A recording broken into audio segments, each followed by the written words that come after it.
रखना। अभी अभी मैंने हरी माला इमाम साहब को दी, उन्होंने ली। एक व्यक्ति ने मुझसे पूछा कि महाराज जरा एक बात तो बताओ, मुस्लिम समाज माला उल्टी क्यों फेरता है और हिंदू माला ऐसे क्यों फेरता है सीधे? एक के अंदर जब माला फेरता है हिंदू समाज तो मोती को इस तरह से अंदर लेता है, मुसलमान फेरता है तो इस तरह से बाहर करता है। तो बोले ऐसा क्यों करता है? मैंने कहा कोई अंतर नहीं है, दोनों ही एक हैं, दोनों ही एक सिक्के के दो पहलू हैं। बोले मतलब क्या है? मैंने कहा मतलब इतना है कि जब कोई मुसलमान माला फेरता है ना तो मोती बाहर की तरफ ले जाता है, वह कहता है मेरे जीवन की सारी दुर्गुण बाहर निकल जाएं। और हिंदू जब फेरता है ना तो वो इसलिए माला अंदर लेता है कि दुनिया के सारे सद्गुण मेरे भीतर आ जाना चाहिए। बताओ दोनों में क्या अंतर हुआ? विचार करिए क्या अंतर हुआ दोनों में? एक सद्गुणों को अंदर लाता है और एक दुर्गुणों को बाहर निकाला करता है। उसका नाम माला हुआ करता है, उसका नाम मंत्र हुआ करता है। एक ही चीज है, क्या अंतर है दोनों में? यहां पर हमारे सुशील जी महाराज साहब भी बैठे हुए हैं, वो राम धुन में राम में जीते हैं। मैं भी कह सकता हूं कि आज इस मंच पर आए हैं तो एक बात ध्यान रखना, राम शब्द में दो अक्षर हैं, रा और मा। उनके पास राम है तो मेरे पास प्रथम तीर्थंकर ऋषभदेव और अंतिम तीर्थंकर महावीर हैं। जब ऋषभ और महावीर को मिला दो तो राम अपने आप बन जाया करता है। ध्यान रखिए, एक शब्द है हिंदुओं में मदन मोहन। क्या अंतर इसमें? इनको थोड़ा सा देखने का प्रयास करें। मदन मोहन दो जोड़ दो, एक अलग कर दो। मदन का मद जोड़ दो और ना लगा दो, ना को थोड़ा सा अलग करो तो मदना वो मदन, मोहना वो मोहन। यही तो जिनेंद्र है, यही तो तीर्थंकर है। वही भी तो कहते हैं कि मोह ना करो मद ना करो, यही जीवन का लक्ष्य, यही तो मदन मोहन है। ध्यान रखना, मोहम्मद जिसके पास ना मोह है ना मद है वह दुनिया में मोहम्मद हुआ करता है। क्या कहती है कुरान, क्या कहती है गीता, क्या कहती है बाइबिल, क्या कहता है जिनागम?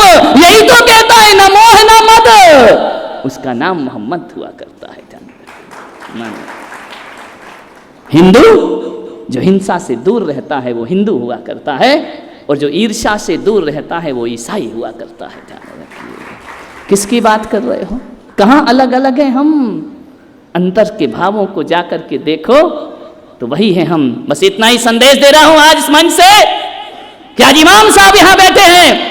मैं पूछता हूं कि बताइए आपका अल्लाह साकार है या निराकार है? निराकार अल्लाह है। ध्यान रखना, यहां पर हमारे स्थानक संप्रदाय से डॉक्टर लोकेश मुनि जी महाराज बैठे हैं। हमारा सिद्ध आकार है या निराकार है? निराकार है। वेद से बैठे हैं, पूछता हूं ब्रह्मा आकार है या निराकार है? निराकार है। और सिख समुदाय से पूछता हूं कि बताओ हमारी आत्मा आकार है या निराकार है? तो वो कहेंगे निराकार है। तो एक बात बता दे, ये दुनिया जब हम सबके आराध्य निराकार हैं तो आकार के झगड़े क्यों करते हो मेरे भाई? आकार पे लड़ाई क्यों होती है? क्यों इबादत पे लड़ाई है? क्यों पूजा पे लड़ाई है? क्यों हमारी परंपराओं पे लड़ाई है? जब सबका ईश्वर निराकार है तो फिर निराकार को पूजो, देश से लाठी झंडे और चाकू गिरने में ज्यादा देर नहीं लगेगी। ध्यान, सब निराकार के उपासक हैं, आकार के झगड़े हुआ करते हैं। निवेदन करूंगा आपसे, हमारे देश की असली पहचान ये है। अमेरिका के एक सांसद ने एक भारत को पत्र लिखा, उसका उत्तर भारत आज तक नहीं दे पाया है। मैं सोचता हूं कि शायद आप दे सकें। सांसद महोदय बैठे, भारत से उसने 3 प्रश्न किए। पहला प्रश्न अमेरिका के सांसद ने कहा कि तुम्हारे देश का नाम क्या है? क्या है हमारे देश का नाम?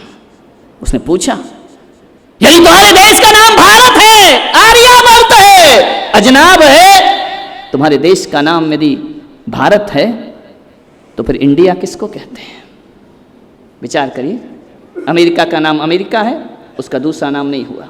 चाइना का नाम चाइना है, वह दूसरा नाम नहीं हुआ। फिर तुम्हारे भारत के 2 नाम क्यों हुआ करते हैं? फिर आप भारत को इंडिया कहकर क्यों बुलाया करते हो? मेरा पहला प्रश्न सांसद ने पूछा। क्यों बोलते हो आप इस देश को और मैं आप इस संसद में, धर्म संसद भी बैठी है, मैं चाहता हूं कि इस देश से इंडिया नाम का बहिष्कार होना चाहिए। जब अंग्रेजों का बहिष्कार हो गए तो इंडिया का भी बहिष्कार होना चाहिए। मेरे देश का नाम भारत होना चाहिए, मेरे देश का नाम हिंदुस्तान होना चाहिए, मेरे देश का नाम आर्यावर्त होना चाहिए। ध्यान रखना, जहां आर्यों का निवास रहा करता है। यह पहला प्रश्न है। उन्होंने दूसरा प्रश्न किया कि जरा बताइए आपके देश की कोई भाषा है या नहीं है। ध्यान रखना, बोले भाषा है, तो बोले फिर अंग्रेजी क्यों बोली जाती है? आपके यहाँ हिंदी भाषा है ना? हाँ है, फिर अंग्रेजी क्यों बोली जाती है?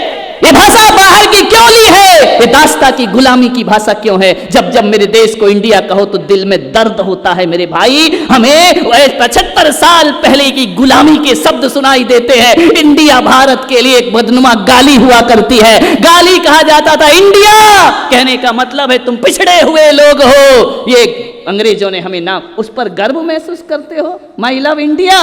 नहीं, मेरा भारत महान, यह नारे होना चाहिए हमारे। ध्यान रखना है, यह कहा जाता है।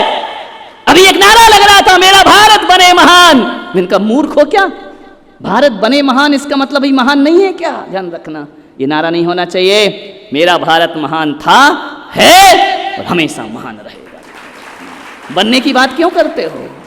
कोई नहीं बना सकता, देश तो अपने आप में महान है। ध्यान रखिए। उसने तीसरा प्रश्न किया, आपके देश की कोई सभ्यता है या नहीं है? इनका सभ्यता तो है। कोई संस्कृति है या नहीं है?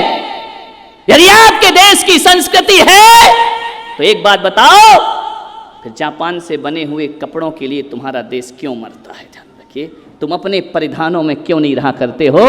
तुम्हें विदेशों के पश्चिमी वस्त्र आपकी बेटियों को क्यों पसंद है? ये विलासता के कपड़े आपको क्यों पसंद है? यदि आपके देश का कोई परिधान है तो हिंदुस्तान का परिधान हिंदुस्तान में पसंद क्यों नहीं किया जाता है? ये बताइए। बताओ, सोचो, आज हमने तीनों चीजें दांव पर लगा दी हैं। आज ऐसे वस्त्र पहन करके हम घूमा करते हैं जो हमारे देश की संस्कृति को, सभ्यता पर प्रश्न चिन्ह लगाती है। स्वामी विवेकानंद विदेश गए प्रवचन करने, उनके भगवा वस्त्र देख करके किसी ने कहा कि ये सभ्यता है तुम्हारे देश की, ये पहनावा है तुम्हारे देश का, ये परिवेश है तुम्हारे देश का।